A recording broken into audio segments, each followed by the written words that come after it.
This video is brought to you by my kind Patreon supporters and channel members. If you enjoy my content and seek to take your support a step further, you can freely join my Patreon or become a channel member with several added benefits. With that out of the way, enjoy today's content.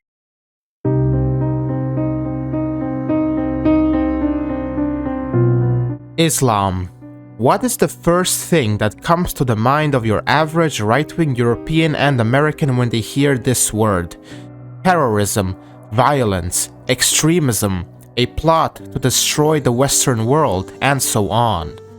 And to be frank, in this modern day and age, it's no wonder why they would think like that.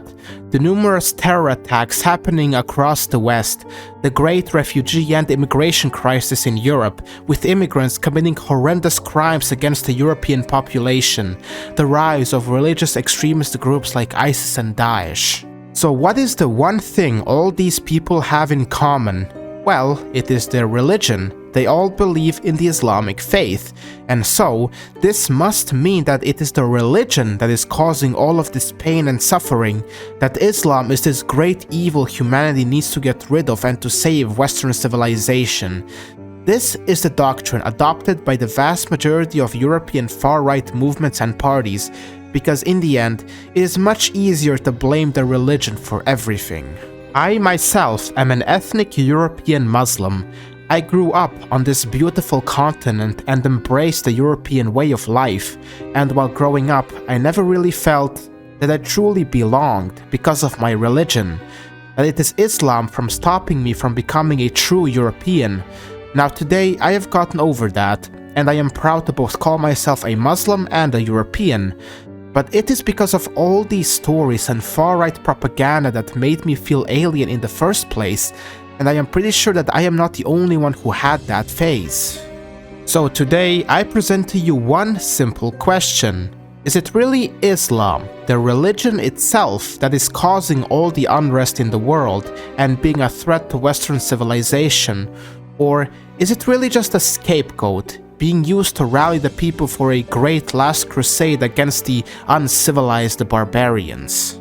In today's video, I will be exploring the origins of extremist movements in the Islamic world, whether religion is the sole reason why they were formed, or are there other factors to consider as well. Along with this, I will also present my solution to the great Muslim question in the West, and if integration is even possible. Here we have the big question. What leads to the creation of radical and violent movements in the world? The rise of violent and radical movements can be summarized with three major factors.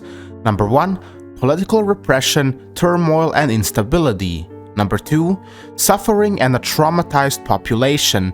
And number 3, external influence and radicalization. If we look at history, we can see that radical ideologies emerged because these three requirements were met: the Ustašas in Croatia, the Slovak People's Party in Slovakia, and most famously, the National Socialists in Germany, just to name a few.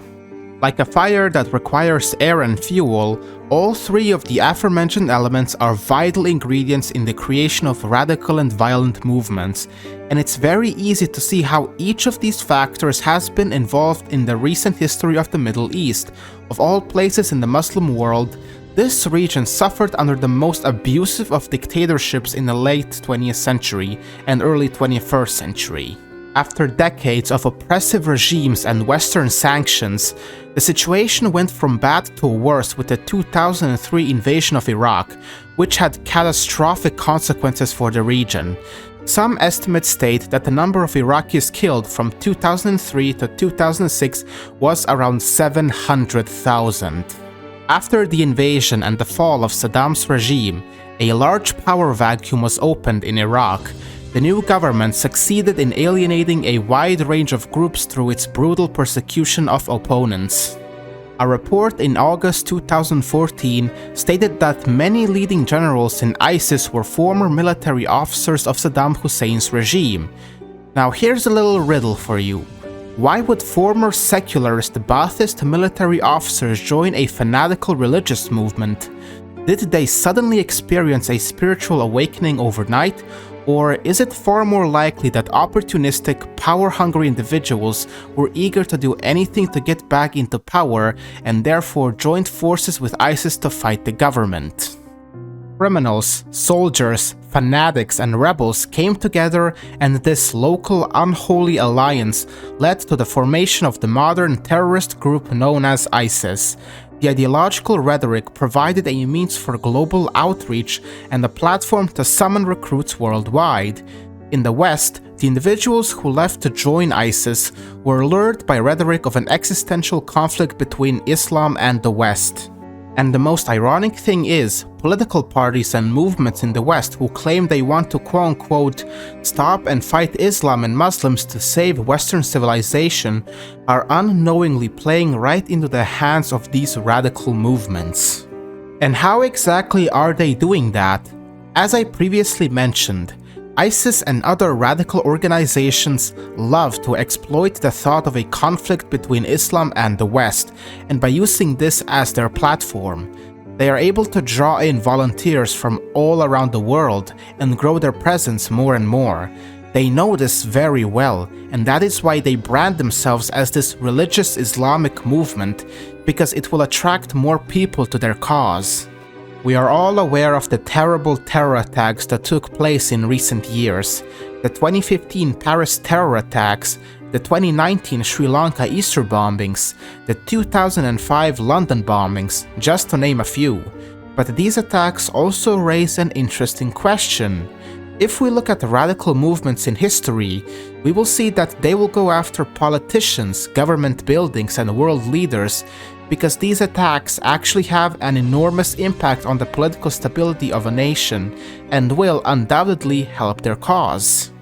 But ISIS and other Islamic fanatical groups only seem to go after public spaces and civilians. They will rarely ever go after actual political figures. So what does this achieve? What does going after normal everyday civilians do to help their cause? To put it simply, the attacks themselves don't have an effect, but it is the reactions that do. We are all aware of what happens after an Islamic terror attack takes place. Political parties will stroke their anti-Islamic agenda even more. People go outside to the streets and chant "Death to Islam, Muslims out," and even in the most extreme cases, commit terror attacks on Muslims in response. This alienates Muslims in the West even more. It radicalizes them because they will realize that ISIS was right. There is a war between Islam and the West, and in response, they will join these fanatical movements and go on to spread their message. You already know how this goes. Islamic terror attack, the people react aggressively. Muslims become more radicalized. Islamic terror attack, rinse and repeat. It is a cycle that in the end will do nothing more than help these groups and have them grow, and they are very aware of that, and unknowingly these groups and people in the West that react so harshly and aggressively are playing right into the hands of the enemy they want to fight. The question of integration, assimilation, and immigration as a whole is one of the most debated topics in politics today, with the refugee crisis getting worse and worse, and increased crimes committed by said refugees and immigrants is stirring the flames of this debate and pushing it to the position of relevancy it is on today, with many right-wing parties growing in popularity just because of their immigration policies. The left-wing's argument to this debate is that nothing is wrong and that we should just let the immigrants be and let them do whatever they want. The right-wing's argument is that all immigration should be halted, with illegal immigrants getting deported. But there is one thing both of these arguments have in common, and that is that they are both very cheap. I don't think either side actually wants to put the money and effort into achieving actual integration. The left wing closes their eyes to all the issues and lets all these immigrants in without an actual plan for them, leaving them to just fend for themselves, and naturally, crime rates will rise. But the right wing doesn't even want to make room for the chance of integration to even appear. And we can definitely see this with the refugee crisis. European governments don't have proper structures and filters to integrate said people. And because of this, crime rates are on the rise, because of the lack of integration and assimilation programs. Politicians will always pick the cheapest way in order to get the issue done as fast as possible. All these crimes being done by immigrants and the overall crisis is not the fault of the religion. Islam has almost nothing to do with any of this. All of these issues are the consequence of letting in hundreds of thousands of people at once who do not even wish to integrate themselves and only go to Western nations because of money. And of course, the lack of effort to properly integrate these new immigrants as well is another deciding factor. These immigrants are not properly integrated into the job market and are just left on their own in this new foreign country they know nothing about. And so, obviously, one will see a sharp rise in crimes committed by these people, and it creates animosity between newcomers and the general population, which will make cultural integration and assimilation almost impossible. If you are not willing to properly integrate these people and don't have the means to do it, then you should not even let them enter in the first place. But then again, there will still be people who will say that it is Islam driving them to do all of these horrible acts, in an effort to strike fear into the infidels. There is one thing I want you to take notice of. There are already ethnic European Muslims and Muslim-majority nations in the Balkans. Bosnia is one of the countries also suffering from these issues. So despite Bosniaks being their brothers in faith, why are they also committing the very same acts like in Western Europe? For example, in 2019, a group of immigrants broke into the local mosque in the village of Bosnian Otoka, with the imam of the mosque claiming that they assaulted him twice. A similar case happened in Mostar just last year, with immigrants breaking into a mosque in Mostar and attempted to steal items there. If all of this really was about religion, why would these people also harm their own religious brothers, and even break into and steal from their own holy places? It's no secret that perhaps the best way of fixing this issue is by drastically reforming the immigration system, and while a lot of people may have different opinions on the matter, I will not be giving my personal views on immigration, since that is a topic for a different video. Sure, overhauling the immigration system would definitely help out in solving the crisis, but there is one more thing I see being crucial to not only integrating Muslims into European society, but Islam as a whole, and that is to create and support the idea of a European Muslim nationalism. Contrary to popular beliefs, Islam isn't a religion that destroys cultures and replaces them with an Arab one. Islam is an international faith, just like Christianity, meaning that instead of destroying cultures, the religion instead integrates itself into various cultures across the globe, which is why Chinese Muslims have vastly different traditions than, let's say, Albanian Muslims. And it's exactly Islam's international factor that should be taken advantage of. Instead of having your nationalism revolve around the rejection of Islam, it instead should be embracing it by making it clear that Muslims and Islam do indeed have a place in society. More and more Muslims will be more willing to be integrated and have them be more loyal and patriotic for their country. But this is absurd, right? There's no way something like that would actually work in the modern world. Islam is just too alien for something like that to actually be achieved, right? Well, history would disagree with you. There is a shining example of a nation actually embracing Islam as part of its society, and it genuinely worked out in their favor, and that would be the Austro-Hungarian Empire. In 1878, Austria-Hungary got a hold of Bosnia-Herzegovina, a region that was majority Muslim. So the government, instead of repressing and trying to forcefully Christianize the land, They instead chose to make Islam and Muslims part of Austrian society. In only 40 years, Muslims of the empire became one of the most loyal subjects, with Islam then being recognized as an official state religion in the early 20th century. If you would like to learn more about how the Austrians achieved this, I highly recommend watching my older video on Islam in the Austro-Hungarian Empire, where I go into detail about the relationship between Islam and the state Catholic Empire. I believe that if nations adopted Austria-Hungary's approach towards Muslims and Islam, the chances of cultural integration would be much higher and effective. Another important thing to mention is the presence of already ethnic European Muslims like Bosniaks and Albanians. If anything, these two ethnic groups have proven that Islam is fully compatible with Western culture, and these European Muslims can be used as a guiding hand to foreign Muslims coming to European nations. But of course, we need to look at the bigger picture here. This not only goes for foreign Muslims to give them a means for better integration and assimilation, but it also goes for ethnic European Muslims to draw themselves closer to their fatherlands. And I believe a form of European Muslim nationalism can be effectively used to kill both birds with one stone. Islam has never been the main reason for all the radical organizations and their activities.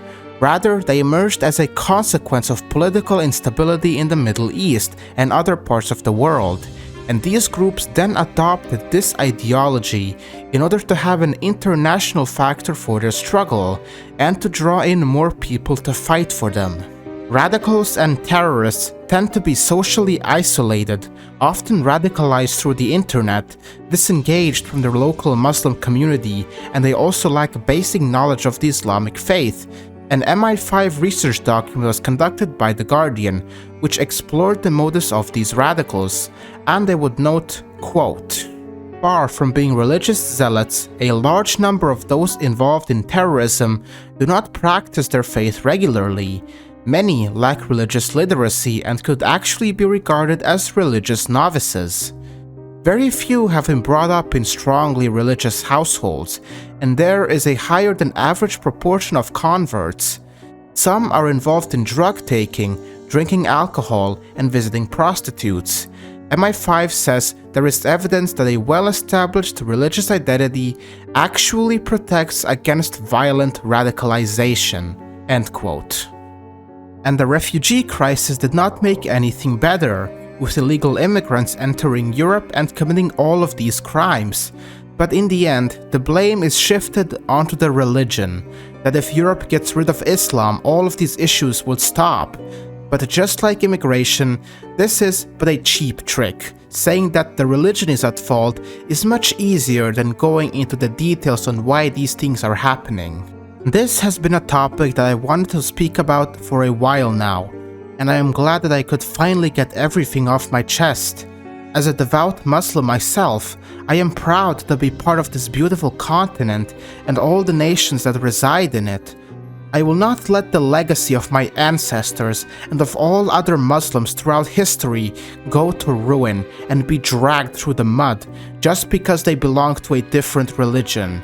Muslims and Islam belong to Europe as much as any other Abrahamic religion, and I sincerely hope that in the future people will realize that.